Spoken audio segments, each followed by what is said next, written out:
কোরআনটাকে সাজাতে পারতাম, কোরআন অনুযায়ী চলতে পারতাম, বাংলার জমিন থেকে চুরি, ডাকাতি, দর্শন, ছিনতাই, টেন্ডারবাজি, দুর্নীতি সব বন্ধ হয়ে যেত। কথা কম। যে কোরআন আমি আপনাদের সামনে পড়লাম, এই কোরআন তো শুধু মূলত তেলাওয়াত শোনার জন্য নাজিল হয় না। এই কোরআন শুধু তাবিজ লেখার জন্য নাজিল হয় না। তাবিজ, এখন তো আমরা কোরআন দিয়া তাবিজ দেই, কি করি?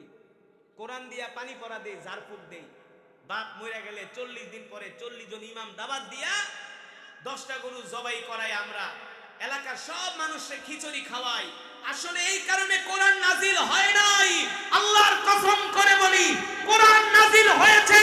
আল্লাহ তাআলা কোরআনুল কারীমে বলছেন, আলা লাহুল খালকু ওয়াল আমর তাবারাকাল্লাহু রাব্বুল আলামিন। নবী আপনি বলে দেন, আসমান যার আইন চলবে তা, সৃষ্টি যার বিধান চলবে তা। কোরআন নাজিল হয়েছে, কোরআন দিয়ে রাষ্ট্র পরিচালনা করতে হবে। কি পরিচালনা করতে হবে?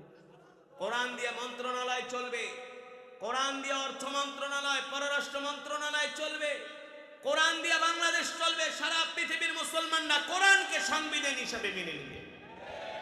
কিন্তু দুঃখের বিষয়, মাদ্রাসার ছাত্র ছাড়া আমাদের দেশের মেজরিটি পার্সেন্ট মুসলমান কোরআন পড়তে জানে।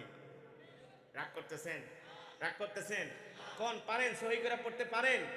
10টা সূরা জিগেলেও পারবেন না, 10টা সূরা জিজ্ঞেস করলেও পারবেন না। ম্যাথমেটিক্স, ম্যাথের অঙ্কগুলো করতে পারেন, কমার্স নিয়ে পড়েন, সায়েন্স পড়েন, ইংলিশ পারেন, সব পারেন, বিচার, সালিশ, মাতবরি সব পারেন। আর যদি কই সূরা ফাতিহাটা একটু পড়া শোনান, কেমনে পড়ে জানেন? আলহামদুলিল্লাহি রাব্বিল আলামিন আর রহমানির রহিম মালিকি ইয়াউমিদ্দিন ইয়াকা না'বুদু ওয়া ইয়াকা নাস্তাইন। ফেরেশতারা পিড়াইবার ইয়াকা না'বুদু ওয়া ইয়াকা নাস্তাইন, এটাই শিখাইছস। এই যে 60 বছর নামাজ পড়লেন, কোরআন সহি হয় না, এই নামাজ আল্লাহর দরবারে কবুল? আওয়াজ দিয়ে পড়ি আলহামদুলিল্লাহ। ইমানদার মুসলমান, সমস্ত প্রশংসা কার জন্য? একমাত্র মহান রব্বুল আলামিনের জন্য, যিনি আমাদেরকে সৃষ্টি করেছেন। ঠিক কিনা বলেন? মুসলমান, আমাদের হায়াতের মালিক কে? আমাদের রিজকের মালিক কে? মুসলমান, আমরা কার গোলাম? আরো জোরে বলেন, কার গোলাম? আমরা কি আমেরিকার গোলাম, মোদির গোলাম, রাশিয়ার গোলাম? মুসলমান এক আল্লাহর গোলাম। ঠিক কিনা বলেন? মুসলমান, আসমান কার? জমিন কার? সারা পৃথিবীর মালিক আসমান যার, জমিন যার, সারা পৃথিবীর মালিক যিনি, যিনি আমাদেরকে সৃষ্টি করেছেন। এতক্ষণ পর্যন্ত আমরা তার জবানের কালাম, কালামুল্লাহ, কোরআনুল হাকিম, কোরআনুল কারীমের তেলাওয়াত আমি করেছি, আপনারা শুনেছেন। শুনেছেন তো? যদি হৃদয়ের কান দিয়ে শুনে থাকেন, মুহাব্বতের সাথে শুনে থাকেন, নিঃসন্দেহে এক একটি হারফের বিনিময়ে আল্লাহ তাআলা আমাদের আমল নামায় কম পক্ষে 10টি করে নেকি দান করেছে। কয়টা করে নেকি? 10টি করে নেকি। যদি আমি 10,000 শব্দ পড়ি, 1 লক্ষ নেকির মালিক আমরা হয়ে গেছি। শুধু এখানে শেষ না, আল্লাহ তাআলার প্রিয় বান্দারা, এই মাজমায় যারা এসেছেন সকলে 1 খতম করে করে কোরআনুল কারীমের সওয়াব পেয়েছে। কিভাবে বলতে পারবেন? সূরাতুল ইখলাস এমন একটি সূরা, সুবহানাল্লাহ বলেন। সূরাটি পড়তে অনেক সহজ, আয়াত সংখ্যাও ছোট, কম, কিন্তু মর্যাদার দিক থেকে অনেক বেশি। এই সূরাতুল ইখলাস এমন একটি সূরা যে সূরার সাথে সম্পর্ক করলে তার জন্য জান্নাত নিশ্চিত হয়ে যায়। কোন সূরা? সূরাতুল ইখলাস। সুবহানাল্লাহ বলেন। আল্লাহ রাসূলের একজন সাহাবী ছিলেন, তার নাম হলো আব্দুল্লাহ বিন মাসউদ রাদিয়াল্লাহু তাআলা আনহু। নাম কি? ফাকিহুল মুহাদ্দিসিন, সবচেয়ে বড় ফকিহ সাহাবী ছিলেন আব্দুল্লাহ বিন মাসউদ। আল্লাহ রাসূল সাল্লাল্লাহু আলাইহি সাল্লাম মক্কা থেকে হিজরত করে যখন মদিনায় গেলেন, মদিনাতুল মুনাওয়ারায় যাওয়ার পরে আল্লাহ রাসূল প্রথম নিজের হাতে একটি মসজিদ নির্মাণ করেছেন। সেই মসজিদের নাম কি? মসজিদে কোবা। মসজিদে কোবা, এই মসজিদটি আল্লাহ রাসূল সাল্লাল্লাহু আলাইহি সাল্লাম প্রথম নির্মাণ করেছেন নিজের হাতে। এই মসজিদটি বানিয়ে আল্লাহ রাসূল বলছে, বেলাল ওঠো, মসজিদে কোবার ছাদে উঠে আজান দাও। সুবহানাল্লাহ বলবেন না? বেলাল ওঠো, মসজিদে কোবার ছাদে উঠে আজান দাও। হযরত বেলাল হাবশী রাদিয়াল্লাহু তাআলা আনহু এই মসজিদে কোবার ছাদে উঠে আজান দিলেন। তো আল্লাহ রাসূল যখন মসজিদে কোবা থেকে মদিনাতুল মুনাওয়ারা মসজিদে নববীতে চলে গেলেন, তো এই কোবার মসজিদের এলাকার কিছু মানুষ, সাউন্ডারের লাইরো না খালি খালি তো ইকো দাও সুন্দর করো। প্রথম খুব ভালো ছিল, মাঝখানে আবার দিছো। আল্লাহ রাসূল সাল্লাল্লাহু আলাইহি সাল্লাম যখন মসজিদে নববীতে চলে গেলেন, এই মসজিদে কোবার কিছু মানুষ আল্লাহ রাসূলের কাছে গেলেন, যে বললেন, ওগো আল্লাহ রাসূল, আমাদেরকে একজন ইমাম দেন। ইমাম কি দেন? ইমাম। বিশ্বনবী রাহমাতুল লিল আলামিন তার সাহাবী আব্দুল্লাহ ইবনে মাসউদ রাদিয়াল্লাহু তাআলা আনহুকে ডাকলেন আর বললেন, আব্দুল্লাহ ইবনে মাসউদ, আজ থেকে তুমি মসজিদে কোবার ইমাম। আর জোরে বলেন সুবহানাল্লাহ। মসজিদে কোবা এমন একটি মসজিদ, এখনো যদি কেউ মসজিদে কোবায়, আল মসজিদুন নববী, মসজিদে নববী থেকে কোবায় হেঁটে যে যদি কেউ 2 রাকাত নামাজ আদায় করে, আল্লাহ তাআলা তার আমলনামায় একটা পূর্ণ উমরার সওয়াব দান করে। শুধু তো টাকা কামানোর কক্সবাজার যায় ঘোরেন, বৌনিয়া, রাঙ্গামাটি যান, খাগড়াছড়ি যান, বান্দরবন যান, কুয়াকাটা যান, হায়রে কপাল পোড়া মুসলমান, কিছু টাকা জমায়া 1-1.5 লক্ষ টাকা দিয়ে যদি আল্লাহর ঘরে যাইতে পারেন, আল্লাহ নবী আমাদের জন্য কত সহজ করে দিছে। বাংলাদেশ থেকে রওনা দিলে তো একটা উমরার সওয়াব পাবেনই পাবেন। কেউ যদি মসজিদে নববী থেকে হেঁটে মাত্র 2 কিলোমিটার রাস্তা অতিক্রম করে মসজিদে কোবায় যে যদি কেউ 2 রাকাত নামাজ আদায় করে, আল্লাহ নবী বলেন তার আমলনামায় আল্লাহ তাআলা একটা কবুল উমরার সওয়াব দান করেন। এ ভাই উঠাউঠি করবেন না, হ্যাঁ, কোনো উঠাউঠি করবেন না। একজন উঠবেন, মোনাজাত দিয়ে দিন। একজন উঠাউঠি করবেন, মোনাজাত দিয়ে দিন। কারণ আপনারা যদি মহব্বত নিয়ে কোরআনের বয়ান শোনেন, তাহলে আল্লাহ এই বয়ানের ভিতরে নূর দান করবে। নূর, আল্লাহর তো কোনো ঠেকা নাই। আপনি আমি যদি বয়ান না শুনি, নামাজ না পড়ি, আল্লাহর কিছু হবে? হবে? কিচ্ছু হবে না। এই যে আজকে ভূমিকম্প হয়েছে দেখেন না, এগুলা হচ্ছে আমাদেরকে আল্লাহ তাআলা অ্যালার্ট করছেন, রেড অ্যালার্ট, অ্যালার্ট করছেন যে আমার দিন মানবি না, নামাজ পড়বি না, রোজা রাখবি না, গাঞ্জা খাইবি, হিরোইন খাবি, ফেন্সিডিল খাইবি, আকাম কোকাম করবি, আমি আল্লাহ একদম গজব দিয়ে শেষ করে দেব। কি করে দিব? গজব দিয়ে শেষ করে দিব। মিয়া, আজকে বাংলাদেশে যে ভূমিকম্প হয়েছে 5.7, আর ভূমিকম্প মায়ানমারে ভূমিকম্প হয়েছিল 4.2। 4.2 ভূমিকম্পে পুরা মায়ানমারটা পুরা ধসে গেছে। 4 থেকে 5 হাজার মানুষ মারা গেছে, ওদের গির্জা মির্জা বিল্ডিং ফিল্ডিং সব মাটির সাথে মিশে গেছে। কিন্তু আলহামদুলিল্লাহ আমাদের 5.7 হওয়ার পরেও আমাদের দেশে কোনো ক্ষতি। কারণ কি বুঝেন না? কারণটা কি?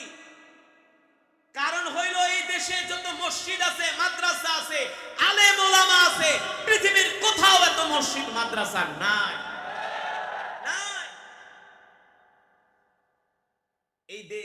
এই দেশের ভিতরে যে নাফরমানি হয়, যে জুলুম হয়, যে গুনাহ হয়, যে অত্যাচার হয়, এখনো এই দেশটা টিকা আছে শুধু এই হাফেজে কোরআনদের কারণে। এই দেশের ম্যাক্সিমাম মুসলমান তো নামাজই পড়ে না। রাগ করতেছেন? আপনাদের এলাকার মসজিদে কয়জনে ফজরের নামাজ পড়ে? আপনারা যারা আম পাবলিক আছেন, রাগ করবেন না, আপনারা 100-র ভিতরে 5 জন ঠিক মতো নামাজ পড়েন। আবার ঠিক, মাশাআল্লাহ, খুব ভালো। আপনারা, আমাদের দেশের মানুষটা খুব ভালো, কিছু মনে রাখে না, হুজুররা যা একটা সব ঠিক। মাশাআল্লাহ, আবার গাঞ্জাও খায়, আবার ওয়াজও শুনতে আসে। বাবা তারপরও আয় আয়, আল্লাহ নারাজ হয়ে গেলে কেউ বাঁচতে পারবো না। এই যে ভূমিকম্প হয়েছে, আজকে যদি বড় ধরনের দুর্ঘটনা হইতো, আমি আপনাদের এলাকায় ছিলাম, পাশে আমি জুমা পড়াই, মাঝে মাঝে এসে 1-2 জুমা পড়াই। দেখলাম খাট শুধু নিচের দিকে যাইতেছে আর বিল্ডিং শুধু নিচের দিকে যাচ্ছে। তা আমি অনেকে দৌড়াদৌড়ি শুরু করছি, এই যে শিমুলতলি, এই মসজিদে শিমুলতলি না, আনোয়ার সিএনজি পাম্পের সামনে মসজিদ, হ্যাঁ শিমুলতলা, দিন মোহাম্মদ মোতাওয়াল্লি উনি মারা গেছে, আল্লাহ তাআলা থেকে জান্নাত নসিব করুন। ওই মসজিদে আমি আসি, মাঝে মাঝে আসি। তো দেখছি বিল্ডিং কাঁপতেছে, তো অনেকে দৌড়াদৌড়ি শুরু করছে, আমি বসে গেছি। আল্লাহ তাআলা, আমার বিশ্বাস যে আল্লাহ তাআলা আমাদেরকে সতর্ক করতেছে, কিন্তু আল্লাহ তাআলা এখন আমাদেরকে মারবে না, আল্লাহ আমাদের ভালোবাসে। বিশ্বাস করেন আমি দৌড় দেইনি, আমি খাটের উপরে বসে আছি, বসে বসে আমি পানি খাইতেছি, গরম পানি। দৌড় কিছুই না, আল্লাহ ভরসা। আমার বিশ্বাস রব আমাদের সতর্ক করছেন, অ্যালার্ট করছেন, সাবধান করছেন। এই যে আপনারা নামাজ না পড়তে পারেন, কিন্তু এই মাসুম বাচ্চাগুলো রাত 3টা বাজে উঠে, রাত 3টা বাজে ওঠে, উঠা তারা কোরআন পড়ে, রাত 3টা 4টা বাজে উঠা যায়। আমার দেশের মুসলমান যুবকরা তো গাঞ্জা খায় ঘুমায় রাত 3টায়, মোবাইল টিপা ঘুমায় রাত 3টায়, ওঠে সকাল 10টায়।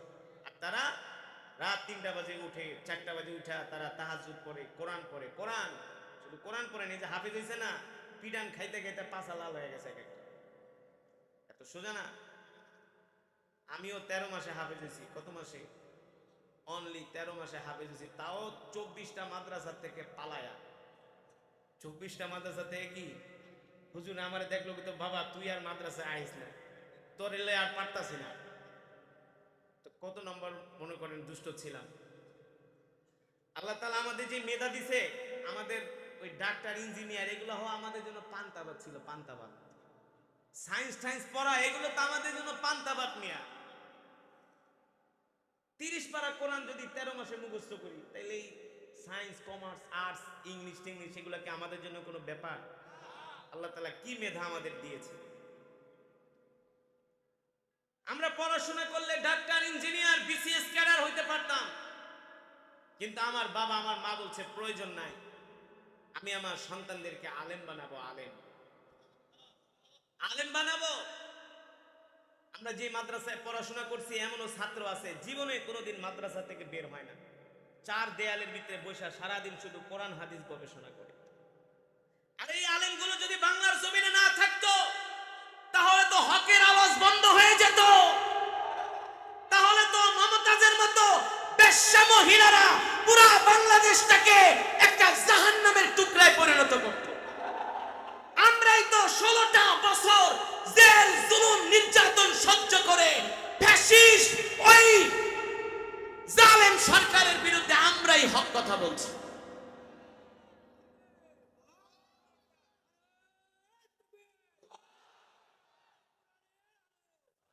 তারা তো সংসদটারে বানায় ফেলেছিল একটা গানের মঞ্চ।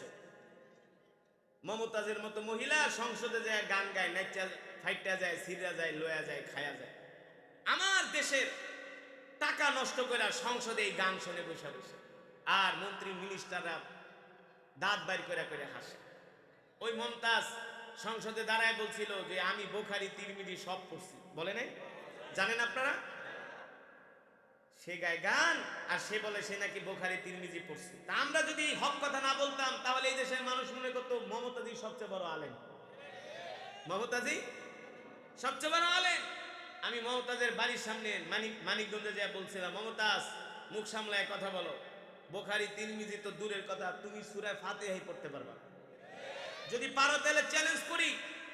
মমতাজের লোকজন আইছিল আমারে অ্যাটাক করতে, আমি বলি কিচ্ছু করতে পারবা না, কিচ্ছু করতে পারবা না।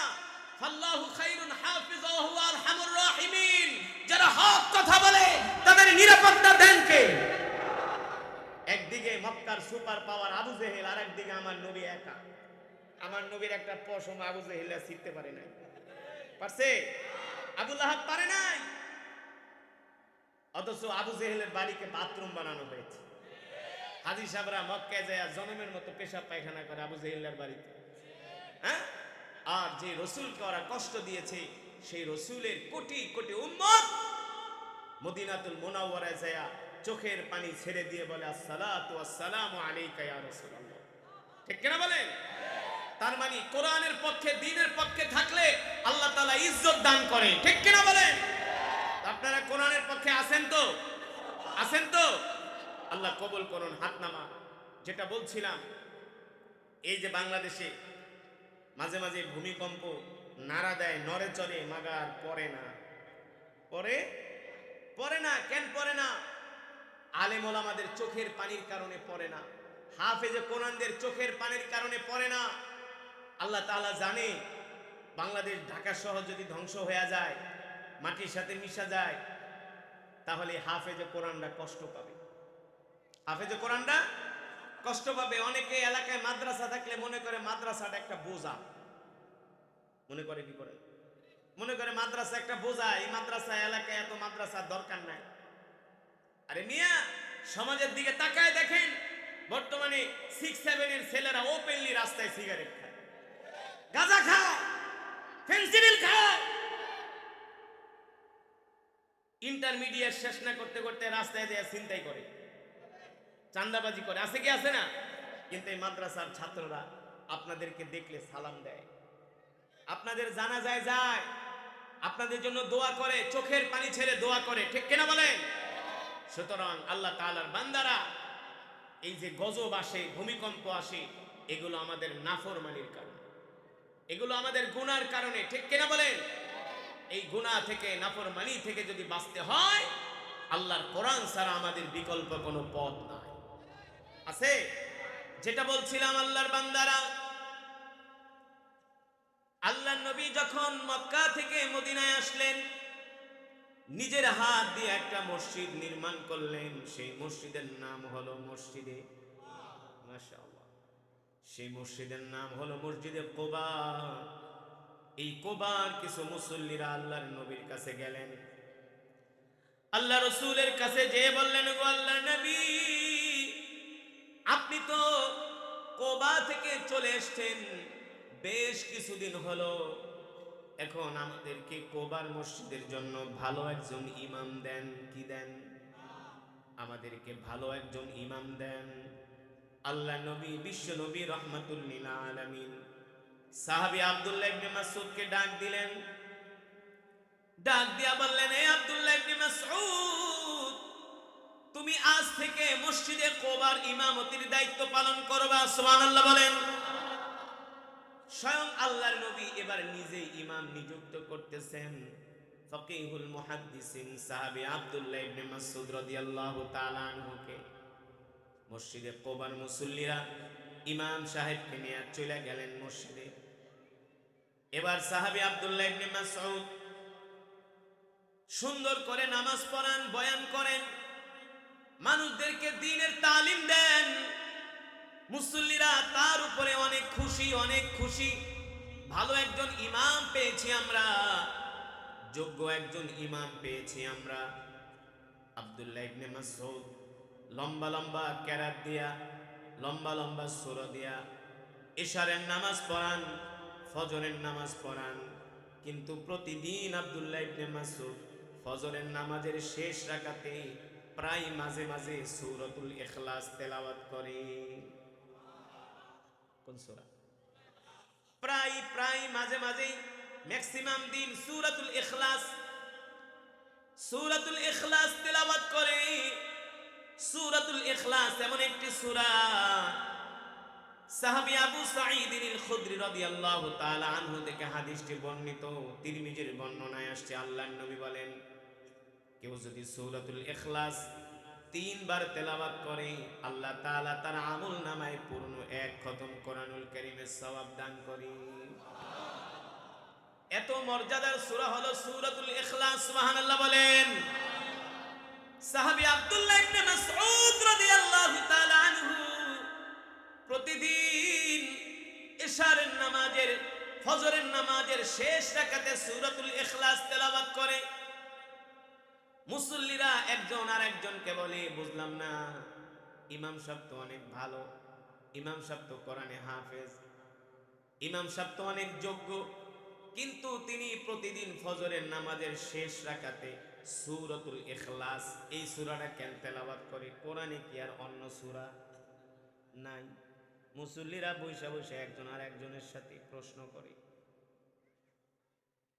কিছু মুসল্লি বলে চলো ইমাম সাহেবকে ধরি, যে জিজ্ঞেস করে হুজুর কারণ কি আপনি এই সূরাটা কেন বারবার তেলাওয়াত করেন, কোরআনে কি আর সূরা নাই? আবার কিছু মুসল্লি বাধা দেয়, বলে না না ইমাম সাহেবকে জিজ্ঞেস করো না, তাইলে কিন্তু চাকরি ছেড়ে চলে যাবে, চাকরি ছেড়ে চলে যাবে।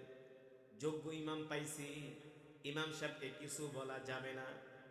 কিন্তু ইমাম সাহেব তো প্রতিদিন সে ফজরের নামাজের শেষ রাকাতে সূরা ইখলাস প্রতিদিনই তেলাওয়াত করে। মুসল্লিদের কথা হলো ঘুরিয়ে ফিরিয়ে অন্য সূরা পড়ুক, মাঝে মাঝে পড়ুক, কিন্তু না না না, ইমাম সাহেব প্রতিদিন সূরাতুল ইখলাস তেলাওয়াত করে। মুসল্লিদের মধ্যে একটা কানা ঘোষা শুরু হয়ে গেছে। এটা আমাদেরকে ইমাম সাহেবকে বলতেই হবে কেন তিনি এই সূরা প্রতিদিন তেলাওয়াত করে। কিছু মুসল্লি বলল না না না, আমরা সরাসরি ইমাম সাহেবকে ধরবো না, আমরা মসজিদ কমিটির যিনি মুরব্বী আছে, মোতাওয়াল্লি আছে, আমরা তার কাছে যাই, যায় নালিশ করি। এবার মুসল্লিরা যায়া মসজিদে কোবার মোতাওয়াল্লিকে নালিশ করলেন আর বললেন শোনেন, আমাদের ইমাম তো অনেক যোগ্য, কিন্তু ইমাম তো প্রতিদিন ফজরের নামাজের শেষ রাকাতে সূরা ইখলাস তেলাওয়াত করে, আমরা চাই ইমাম সাহেব অন্য সূরা তেলাওয়াত করো। এবার মসজিদের মোতাওয়াল্লি বলে আজকে যদি ইমাম সাহেব ফজরের নামাজের শেষ রাকাতে সূরা ইখলাস তেলাওয়াত করে, তাহলে আমরা সরাসরি ইমাম সাহেবকে বলবো যে হুজুর আপনি এই সূরা কেন পড়েন? আরেকজন মুসল্লি উঠা বলে না না না, ইমাম সাহেবকে বললে ইমাম সাহেব রাগ করবে, ইমাম সাহেব কষ্ট পাবে, ইমামতি ছেড়ে চলে যাবে। তাহলে আমরা একটা কাজ করি, যিনি ইমামের ইমাম আমরা তার কাছে যাই নালিশ করি। তিনি কি? বিশ্বনবী রাহমাতুল লিল, সুবহানাল্লাহ বলে। মসজিদ কমিটির মোতাল্লি বলে ঠিক আছে, তাহলে আমরা আল্লাহর নবীর দরবারে যাব আগামীকাল, দেখো আগামীকাল হুজুর কোন সূরা পড়ে। আজকে তো মুসল্লিরা একেবারে সবাই আগে আগে মসজিদে চলে আসছে, দেখবো আজকে ইমাম সাহেব কোন সূরা পড়ে। কোন সূরা? আমরা হইলিতে যায়া পিছন থেকে হুজুরে ধরতাম, মিয়া পাইছেন কি, বেতন দিয়ে আপনারা রাখছি, এক সূরা বারবার কেন পড়ে? আমাদের সমাজে কিছু মুসল্লি আছে ইমাম সাহেবের পিছনে নামাজ পড়ে আবার ইমামের বদনাম করে। এগুলো হলো মুনাফিক। এগুলা কি? মুনাফিক। যে ইমামের পিছনে তুমি নামাজ পড়লা আবার সেই ইমামের গিবাত গাও। আরে ইমামের দুই একটা দোষ ত্রুটি থাকতে পারে, ইমাম তো আর ফেরেশতা না, নবীও না, সে তো তোমার মতোই মানুষ। তোমার পিছনে যদি 10টা শয়তান লেগে থাকে, ইমামের পিছনে আরো বেশি লেগে থাকে, তারপরে তো বেড়ায় সব কিছু বাদ দিয়া দিনের পথে চলতে আসছে। আর বর্তমানে বাংলাদেশের ইমাম সাহেব যে বেতন দেয়, এই বেতন দিয়ে এখন আর সংসার চলে না। চলে? উত্তরবঙ্গে গেছে ওয়াজ করতে আরো 6-7 বছর আগে, মাওলানা মাহফুজুল হক সাহেব, জামিয়া রহমানিয়া, মঞ্জুরুল ইসলাম আফেন্দি, অনেক বড় আলেম তারা। তো এক ইমাম সাহেব ডাক দিয়েছে হুজুর এদিকে আহেন। কি করেন? ইমামতি। বেতন পান কত? হুজুর বেতন পাই 2200 টাকা। কত? হুজুর 2200 বেতন পাই, 6 মাস বাকি। যেই মসজিদের লোকেরা 2200টা ইমামরে বেতন দেয়, ইমাম সাহেব তো উচিত ওই সভাপতির বাড়িতে যাইতে চুরি করা। 2200 টাকা যদি বেতন হয়, বেটা চাল কিনবে কেনবে আর সংসার চালাইব কেনবে? হ্যাঁ, অনেক মসজিদে আছে গ্রামগঞ্জে ইমাম সাহেবদের বেতন ঠিক মতো দেয় না, ঢাকা শহরে দেয়, অনেক বাকি করে থাকে। ইংরেজি পড়ানোর জন্য, অঙ্ক শিখানোর জন্য এক একটা মাস্টার রাখে, বেতন দেয় 5000 6000। আর মসজিদের মুয়াজ্জিন ইমামরা এক হুজুর আমার পোলারে পড়াইবেন, হ্যাঁ কত? 500 টাকা বেতন দেব। কত? কত? 500। আবার 3 জন পড়াইতে হইব। কয়জন? 3 জন পড়াইতে হইব। আপনি ইংরেজির শিক্ষককে 5000 টাকা বেতন দিতে পারেন, আর আপনার ছেলেরে যে কোরআন পড়ায় তারে দিবেন 500 টাকা, তাও 3 মাস বাকি। কথা কন? তাও কি 3 মাস বাকি? যে ইংরেজি পড়ায়, বাংলা পড়ায়, অঙ্ক করায়, হ্যাঁ আপনি ডিম পোস্ট করে খাওয়ান, আর মসজিদের ইমাম সাহেব না আপনি গরম চা আর একটা টোস্ট বিস্কুট দিয়ে বসায় রাখেন। সঠিক নাকি বেঠিক? হ্যাঁ, বানায় বলছি। মিয়া অনেক হুজুর এসে আমাদেরকে বলে এই বাংলাদেশ আরো উন্নত হতো যদি এই দেশের মানুষ আল্লাহর কোরআনকে আরো বেশি করে ভালোবাসে। মালয়েশিয়া পৃথিবীর একটা ধনী রাষ্ট্র, যাকে বলা হয় সেকেন্ড আমেরিকা। মালয়েশিয়াতে উন্নত হওয়ার কারণ কি জানেন? মালয়েশিয়াতে উন্নত হওয়ার কারণ হলো মালয়েশিয়ার একটা ড্রাইভারও আব্দুর রহমান সুদাইসির মতো কোরআন পড়তে জানে। মালয়েশিয়ার একটা তরকারি বিক্রেতাও একজন হাফেজে কোরআনের মতো কোরআন পড়তে পারে, নামাজের ইমামতি করতে পারে। বর্তমান মালয়েশিয়ার যিনি প্রেসিডেন্ট তার নাম হলো আনোয়ার ইব্রাহিম। নাম কি? আনোয়ার ইব্রাহিম। তিনি একজন কোরআনে হাফেজ, তিনি কোরআনে হাফেজ, তিনি ইমামতি করেন আর তার মন্ত্রীরা তার পিছনে নামাজ পড়ে। আর আমগো যেই ডক্টর ইউনূস সাহেব আছে তার নামাজে খাড়া করাইলে দেখবেন তার পায়জামা গরম হয়ে গেছে। হ্যাঁ, আর এর আগে যেটা ছিল আব্দুল হামিদ, ওইটা তো সারাদিন বিড়ি টানতো।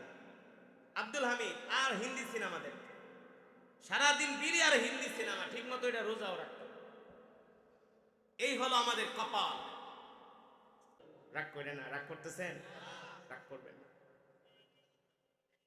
যেটা বলছিলাম, আল্লাহর বান্দারা মসজিদে কোবার মুসল্লিরা মুতাল্লিকে বললেন চলেন চলেন আমরা আল্লাহর নবীর কাছে যাই। আজকে যদি ইমাম সাহেব ফজরের নামাজের শেষ রাকাতে সূরা ইখলাস তেলাওয়াত করে, তাহলে আমরা আজকে আল্লাহর নবীর কাছে যাইয়া ইমাম সাহেবের বিরুদ্ধে নালিশ করব। মুসল্লিরা আগে আগে চলে এসছে নামাজ পড়ার জন্য। ইমাম সাহেব দাঁড়ায় গেলেন, ফজরের নামাজ পড়তেছে। প্রথম এক রাকাত পড়লেন, দ্বিতীয় রাকাতে দাঁড়ালো।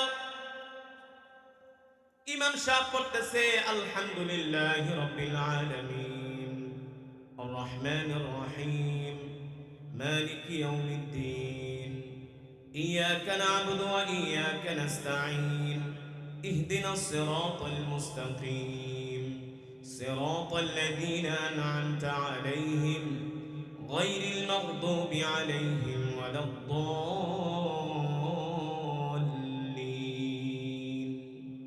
আমিন।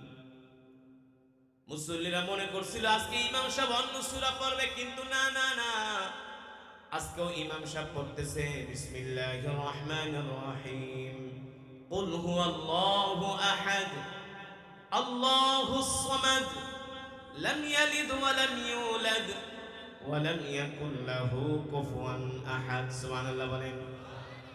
আজকেও ইমাম সাহেব ফজরের নামাজের শেষ রাকাতে সূরাতুল ইখলাস থেকে তেলাওয়াত করছে। ইমাম সাহেব সালাম ফিরালেন, আসসালামু আলাইকুম ওয়া রাহমাতুল্লাহ, আসসালামু আলাইকুম ওয়া রাহমাতুল্লাহ। এবার এক মুসল্লি আর এক মুসল্লির দিকে তাকায় আর বলে চলো চলো আর দেরি করব না, এখনই যায়া আল্লাহর নবীর কাছে ইমাম সাহেবের বিরুদ্ধে নালিশ করব। মসজিদে কোবার মুসল্লিরা ফজরের নামাজ পড়ে তারা রওনা হয়ে গেলেন মসজিদে নববীতে।